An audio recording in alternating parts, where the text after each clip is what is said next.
सिद्धेभ्यः ओम नमः सिद्धेभ्यः।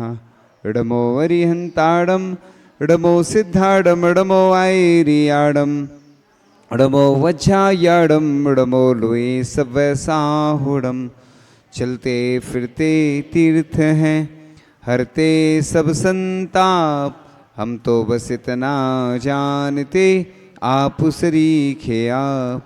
हम तो बस इतना जानते आप सरीखे आप। कुंडलपुर के बड़े बाबा की, मूल नायक श्री पार्श्वनाथ भगवान की, परम पूज्य आचार्य भगवान गुरुदेव शेखर विद्यासागर जी महामुनि राज्य की, परम पूज्य आचार्य शेखर समय सागर जी महामुनि राज्य की, परम पूज्य मुनि शेखर बेमल सागर जी, अनंत सागर जी, धर्म सागर जी आदि समस्त 3 कम 9 करोड़ मुनि राज्यों की।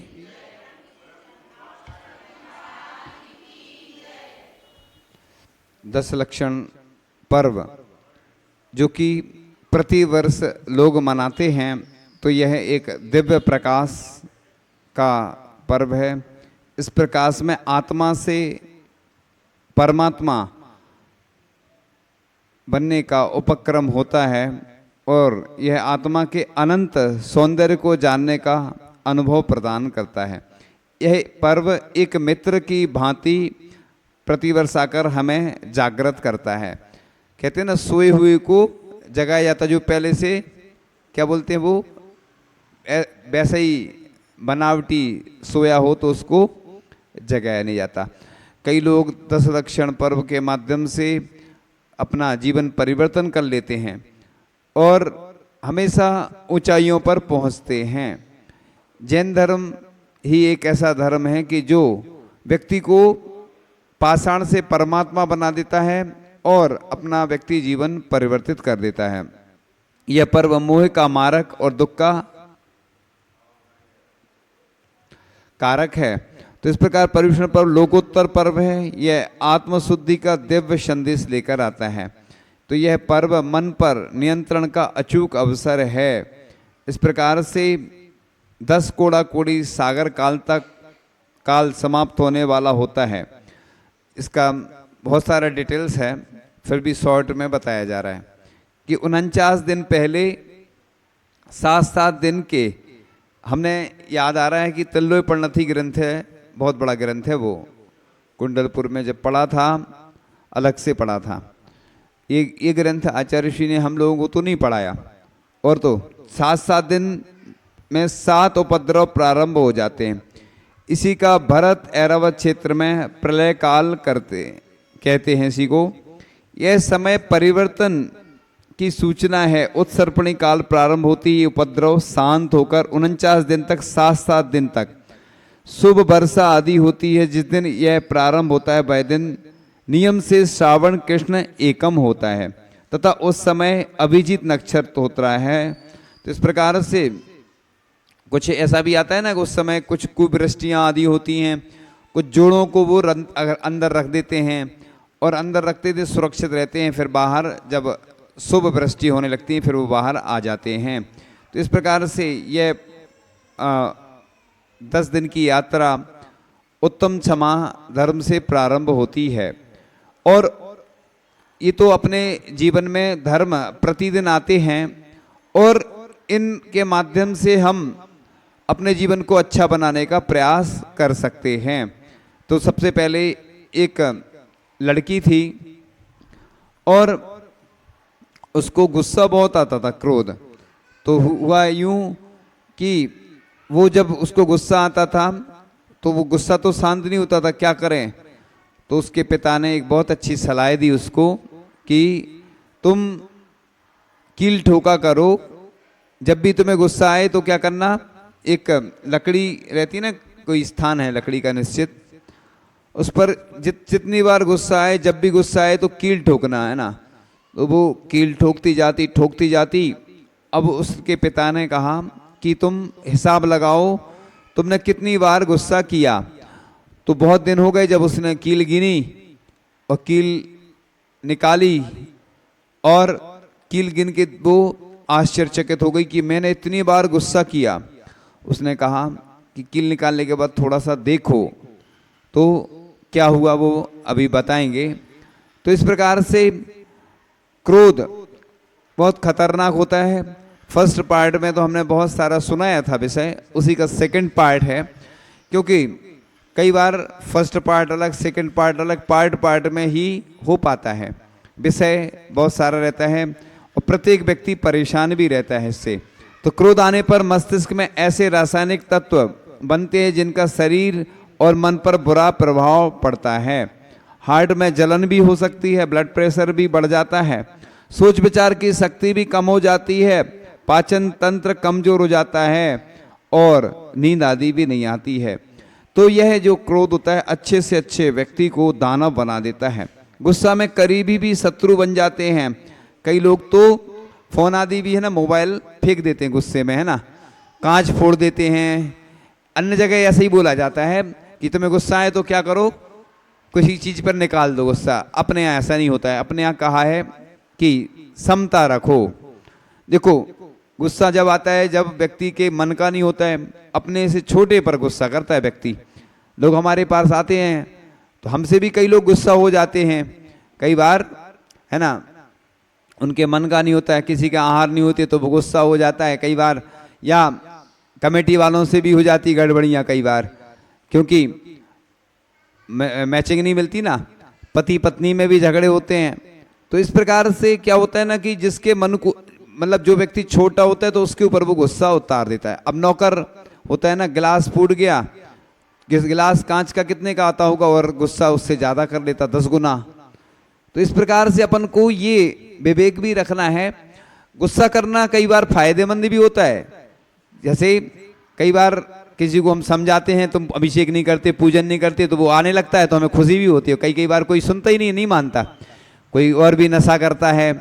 तो ये अलग अलग किसी के हित में भी होता है और कई बार अहित में भी हो जाता है। कई बार गुस्सा करने से वो व्यक्ति आना ही बंद कर देता है तो घाटा भी हो जाता है। ऐसा भी होता है कई बार, कई लोग बुरा मान जाते हैं। तो ये अपने जीवन में प्रतिदिन घटित होने वाली ही क्रियाएं हैं।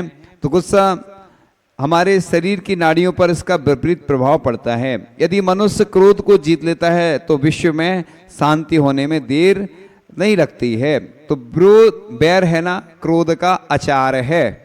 इस प्रकार से क्रोध बिन बुलाया अतिथि है।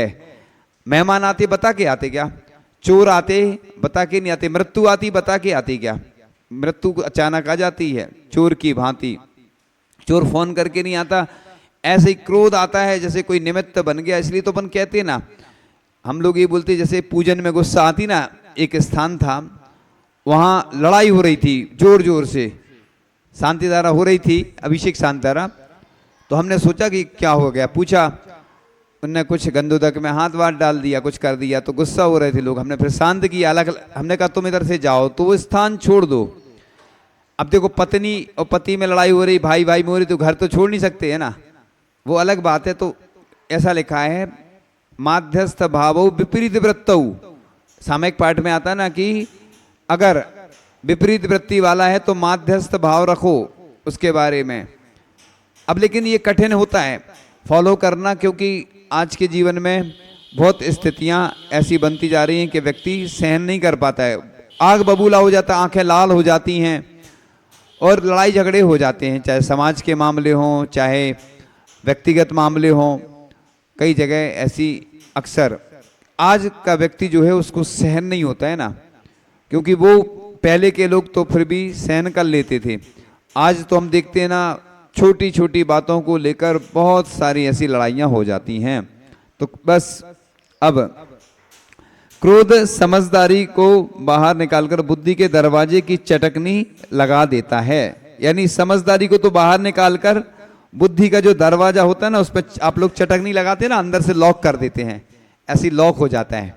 तो इस प्रकार से क्रोध आदमी की समस्या है। दुनिया का हर आदमी क्रोध से ग्रसित है।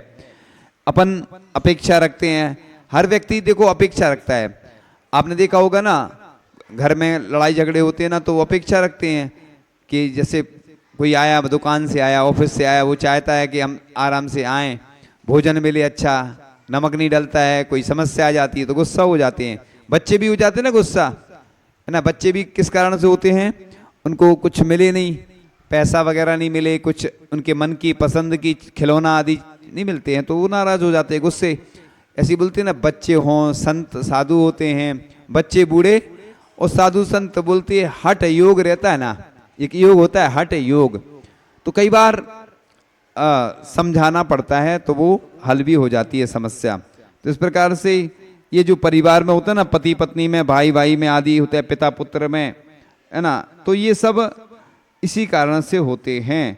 तो इस प्रकार से लिखा है कि 66 करोड़ उपवास का फल मिलता है क्षमा धारण करने से, ऐसा अकलंक देव ने राजवार्तिक में कहा है।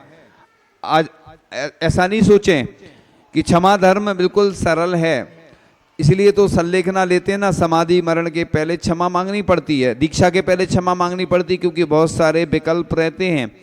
ऐसा प्रवचन सार में आचार्य कुंद कुंद स्वामी लिखते हैं कि जब भी दीक्षा ली जाती है तो घर वालों से पूछ कर ली जाती है, पति से पत्नी से दीक्षा पूछ कर ली जाती है, लेकिन अगर पति पत्नी या परिवार के लोग संतुष्ट नहीं तो भी दीक्षा लेना है, ऐसा भी लिखा है उसमें, पूछ के, इसलिए कि परिवार में घर में रहते तो दीक्षा पूछ के ली जाती। इसी प्रकार से अपन क्षमा मांग लेते हैं तो कम हो जाता है क्रोध, है ना। इसलिए मुनि महाराज से भी ऐसा लिखा है कि जैसे विनय करोगे ना तो उनका जो क्रोध है वो शांत हो जाता है। कभी भी कुछ गलती हो जाती है ना तो अपन क्षमा मांग लो। क्षमा मांगना सबसे अच्छा 2 अक्षर हैं बस, इतना सस्ता उपाय है। इंग्लिश में बोलते हैं आई एम सॉरी, किसी को चांटा मार दो और आई एम सॉरी बोल दो, ये ठीक नहीं है। इंग्लिश में तो सस्ती है क्षमा, लेकिन जैन धर्म में अंदर से भी क्षमा मांगना है, क्योंकि इंग्लिश में तो आई एम सॉरी बोल देते हैं, बस कुछ भी हो जाता है आई एम सॉरी, तो लेकिन अपने यहाँ उसमें उत्तम लगा है शब्द, उत्तम क्षमा धर्म। तो इस प्रकार से वही चीज क्रोध का दूसरा रूप है। अगर क्रोध को जीतना है तो क्षमा के माध्यम से जीत सकते हैं। तो क्षमा पवित्रता है, सहिष्णुता है और अहिंसा की हरियाली है, आत्मा की खुशहाली है। क्षमा सबसे महान तप है, ध्यान है, स्वाध्याय है, जीवन भर पूजा पाठ किया पर क्रोध नहीं छोड़ा तो सब व्यर्थ है। तो क्षमा करने वाला रात भर सोता है और क्रोध करने वाला रात भर रोता है। इसलिए हमने एक नैनो प्रतिक्रमण बताया था आप लोगों को, छोटा सा है, ये बहुत अच्छा प्रतिक्रमण लगा हमें, नैनो प्रतिक्रमण इसका नाम रखा। हम इंग्लिश में नाम इसलिए रखते हैं क्योंकि अब पूरे देश दुनिया में लोग सुनते ना, तो क्या होता है कि सबके हिसाब से बोला जाता है। पढ़े लिखे लोगों को भी सुनना है तो वो इंग्लिश में समझते हैं, और क्या होता है हम लघु पूजा बोलें तो लोग नहीं समझते, तो नैनो पूजा, ऐसी लघु प्रतिक्रमण बोलें तो लोग नहीं समझते ना। जैसे हिंदी वाले आचार्य बोलते थे हिंदी के अक्षर बोलो, बात आज के बच्चे अगर हिंदी में हम गिनती लिखते ना 1 2 3 4 तो वो कहते जी हमें समझ में नहीं आ रहा है, तो इंग्लिश बोलना पड़ता है, तो इंग्लिश के समझ में आते हैं उनको। ऐसे ही लोगों को अगर हिंदी बोलते हैं तो वो समझ में नहीं आते, इसलिए हिंदी भी बोलते हैं और इंग्लिश भी बोलते हैं।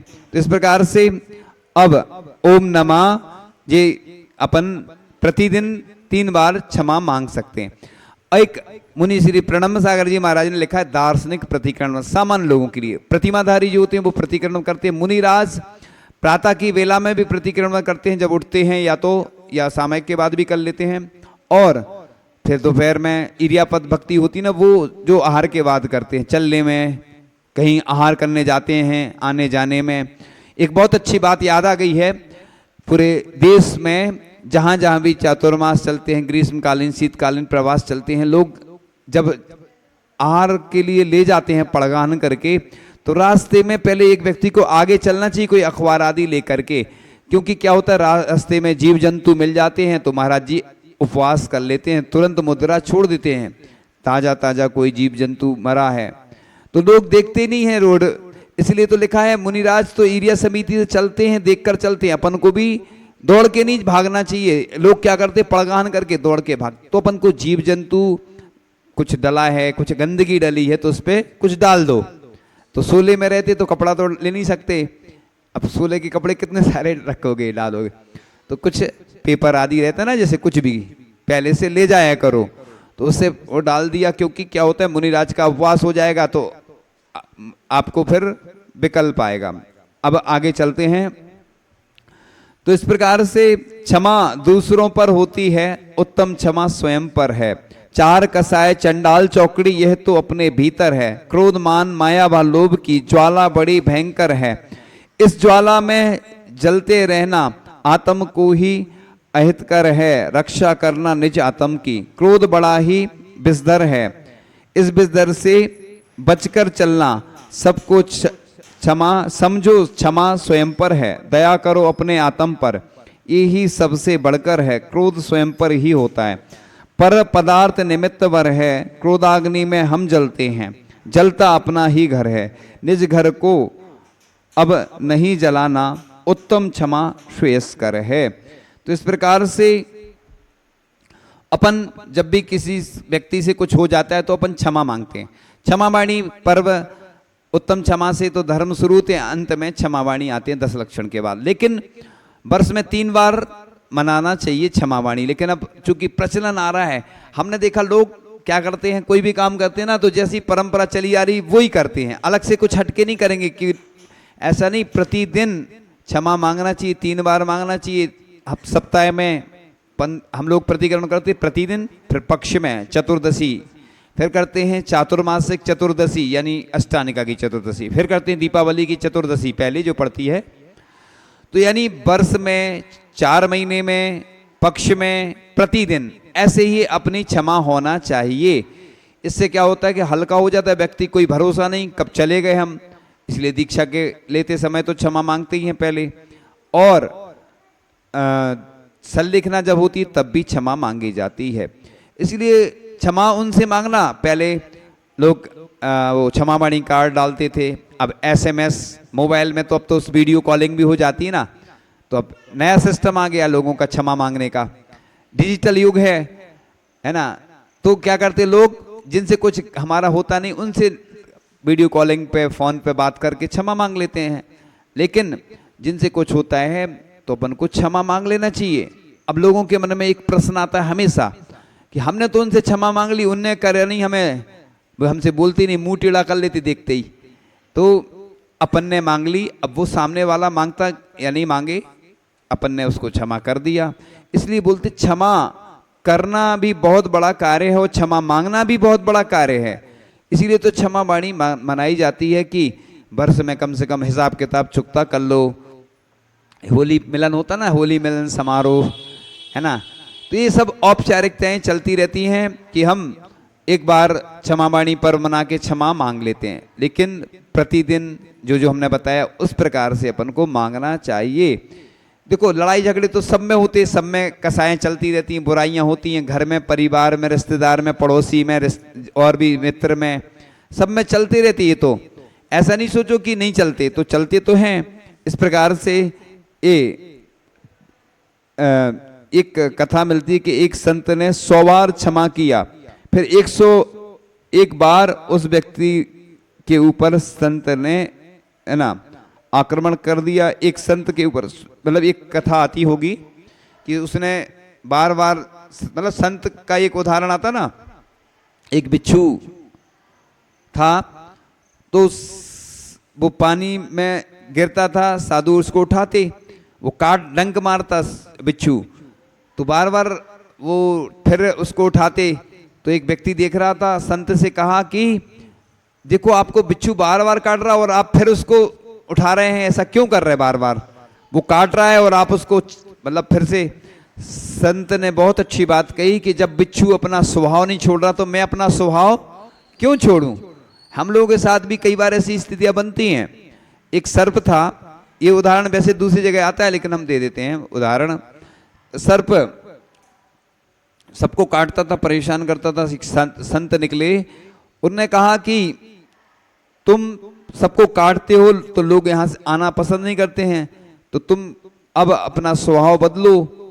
तो सर्प शांत रहने लगा। तो जितने लोग निकलते थे वो सब पत्थर मारते थे। वो कहते ना, रास्ते का पत्थर किस्मत ने मुझे बना दिया, जो रास्ते से गुजरा एक ठोकर लगा गया। अब लोग पत्थर मारने लगे, घायल हो गया वो सर्प। साधु फिर से निकले, पूछा कैसे हो? अरे बोला आपने कहा था तो मैंने आपकी बात मानी, तो पहले हमसे लोग डरते थे और जैसे ही हमने अब वो शांत रहने लगे तो लोग हमें पत्थर मारने लगे। संत ने जो बात कही बड़े गौर से सुनने लगे। संत ने कहा कि मैंने तुम्हें काटने को मना किया था कि तुम काटना नहीं, लेकिन फुसकारना नहीं छोड़ना। ऐसे ही छोटा वृक्ष होता ना, जब आंधी तूफान आता झुक जाता है और फिर खड़ा हो जाता है। ऐसी प्रकार से दांत होते ना हाथी के, दिखाने के अलग, खाने के अलग।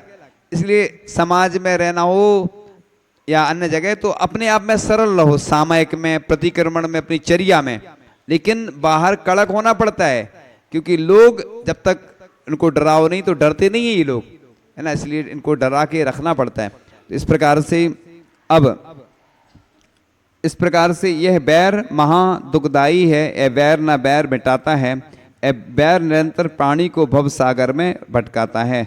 पार्श्वनाथ भगवान का तो आपको मालूम ही उदाहरण कि कमट ने 10 भव तक उपसर्ग किया, लेकिन वह सहन करते रहे और उपसर्ग विजेता बने। तो इस प्रकार से क्षमा 10 धर्मों का राजा है। तो क्षमा फूल है कांटा नहीं, क्षमा प्यार है चाटा नहीं। तो क्रोध करने से कोई महान नहीं होता, क्षमा से महानता मिलती है। क्रोध से दुश्मन को मारा जाता है और क्षमा से दुश्मनी को मारा जाता है। तो इस प्रकार से क्षमा जीवन में अगर हम धारण करते हैं तो क्रोध को जीत सकते हैं। तो मानव आत्मा जितनी सुंदर और सुदृढ़ किसी प्रकार से अपन को अच्छी लगती है, क्षमा करते समय दिखती है, उतनी अन्य समय नहीं दिखती है। तो इस प्रकार से डरा हुआ व्यक्ति हमेशा अपनी स्थिति के से विद्रोह के अवसर तलाशता रहता है। डर के कारण पैदा हुई शांति हकीकत में तूफान के पहले शांत दिखने वाली समुद्र की तरह होती है। तो अहिंसा का दूसरा नाम क्षमा होता है। तो इस प्रकार से अपन अपने जीवन में ऊंचाइयों पर पहुंच सकते हैं हल्के होकर के। अपन को ये नहीं देखना कि देखो पूरे लोग तो ऐसे ही हैं, सब ऐसे ही करते हैं। जैन दर्शन ये कहता है अपन दूसरों को देखेंगे, अपन को अपने को देखना है, क्योंकि जैन दर्शन बहुत महान है कि अपन जब क्षमा मांग लेते हैं कितना अच्छा लगता है। क्षमा मांगने से हमने देखा इतना ऐसा लगता है कि हल्के हो जाते हैं। देखो कभी क्रोध आ जाता है ना, उस समय क्षमा नहीं मांगना, बाद में जाके शांत हो जाए, क्योंकि जब आग जल रही उसमें घी डालोगे तो आग और जलती है। इसी प्रकार वो गुस्से में है तो वो कुछ भी मार सकता, कुछ भी कर सकता है। इसलिए जैसे कोई शराबी रहता है ना, वो शराबी अपने ही घर में घुसता है, दूसरे घर में नहीं जाता ना, अपनी माँ को मारेगा, अपनी पत्नी को मारेगा। इसी प्रकार से जो गुस्से में जो व्यक्ति रहता है ना, वो समझता सब है। शराबी जैसे सब समझता है, वैसे ही वो गुस्से वाला सब समझता है। पुलिस को नहीं मारेगा, वो अपनी पत्नी बच्चे को मारेगा जो कमजोर होगा। इसलिए क्षमा देने से और क्षमा मांगने से चित्त निर्मल होता है। क्रोध आता है, गुस्सा दंदन आता है, आवेश छट पटाता है। तो इस प्रकार से अहंकार आदमी को क्रोध का दामन थामने को उकसाता है। तो जीवन के बारे में सोचते हैं तो क्रोध अनावश्यक प्रतीत होता है। जो दूसरों के लिए उपयोगी नहीं बन सकता वह कभी योगी नहीं बन सकता है। इसलिए योगी सबके लिए उपयोगी होते हैं। तो इस प्रकार से फ्रिज में रखा हुआ पानी बर्फ बन जाता है, मन में रखा हुआ क्रोध बैर बन जाता है।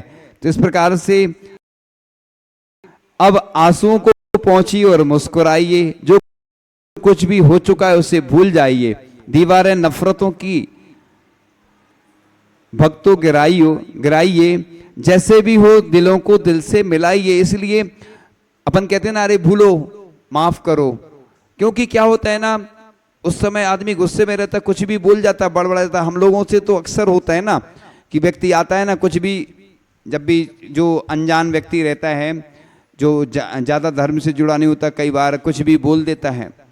एक बार आचार्य ऋषि ने बोला कि छत्तीसगढ़ आदि में जा रहे थे कि कहीं भी खेत आदि में, जंगल आदि नहीं जाना, ये थोड़ा सा ठीक नहीं है एरिया। तो एक बार अब जंगल आदि गए तो कुछ व्यक्ति एक आ गए, कुछ, अब वो पूरी घटना नहीं सुना रहे हैं, तो कुछ बोलने लगे। हम लोगों ने अपने हिसाब से धीरे धीरे आ गए। इसलिए तो अपन साधुओं के साथ जाते हैं जंगल आदि में, बिहार में, कि कभी कोई दिगंबर साधु को हमेशा खतरा रहता है, हमेशा, क्योंकि बहुत सारी ऐसी घटनाएं घट जाती हैं। इसलिए तो अपन साथ में चलते हैं बिहार आदि में। आहार में भी हमने बताया ही था एक दिन की छोड़ने आना चाहिए, कारण यही होता है। तो इस प्रकार से अब कई प्रकार के रस होते हैं, बनारस, हाथ रस, अनार का रस आदि आदि। एक रस लोगों को बड़ा स्वादिष्ट लगता है, भले ही वह आत्मा का अहित में कारण हो, वह है निंदा रस। तो इस प्रकार से लोगों को उसी में आनंद आता है। तो इस प्रकार से गलती अपनी है या उसकी, क्यों करते हो हिसाब, क्षमा याचना करके कर लो मन की साफ किताब।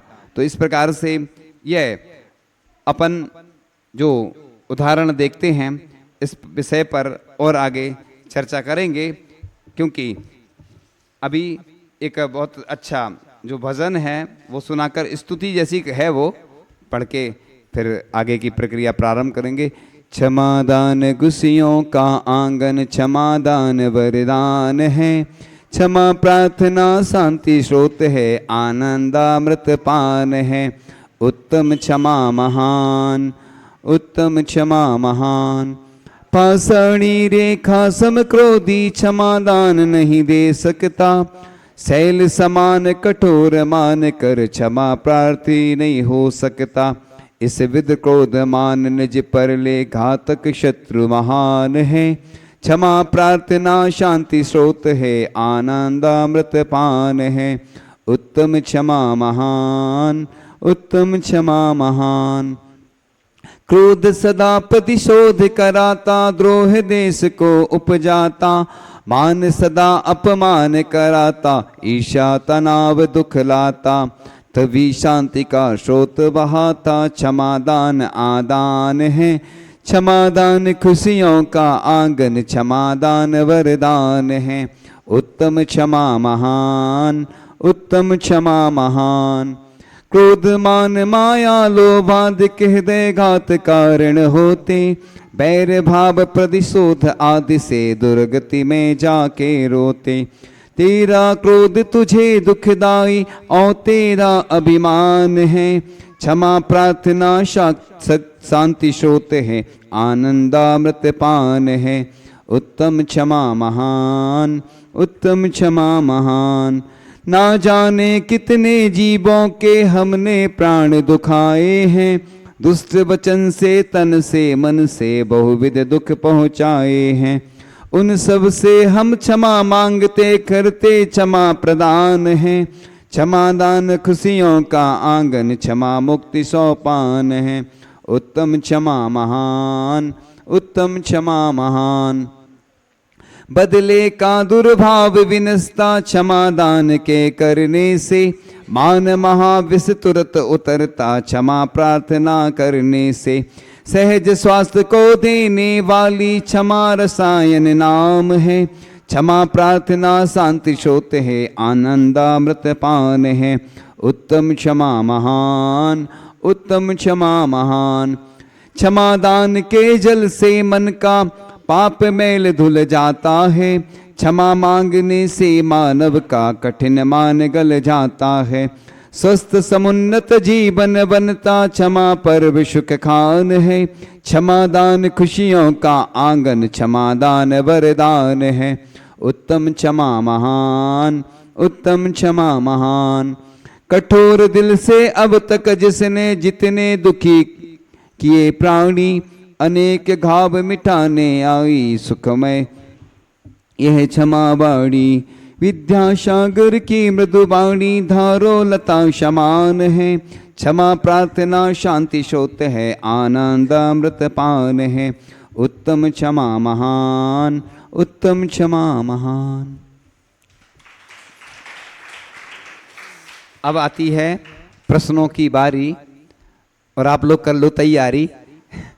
हाँ, मेरे सवालों का जवाब दो ना। आता है पहला प्रश्न आपके सामने। तो क्रोध जब आता है तो अपन को क्या रखना है, जो मुनिराज सामयिक में रखते हैं। सामयिक, हाँ, कोई खड़े हो जाओ, साइड में हो जाओ, भी रुक जाओ, खड़े रहो, चलो।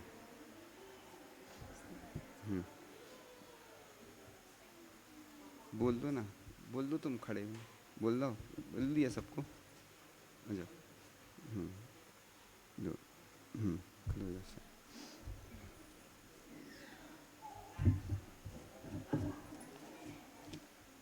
हाँ, बस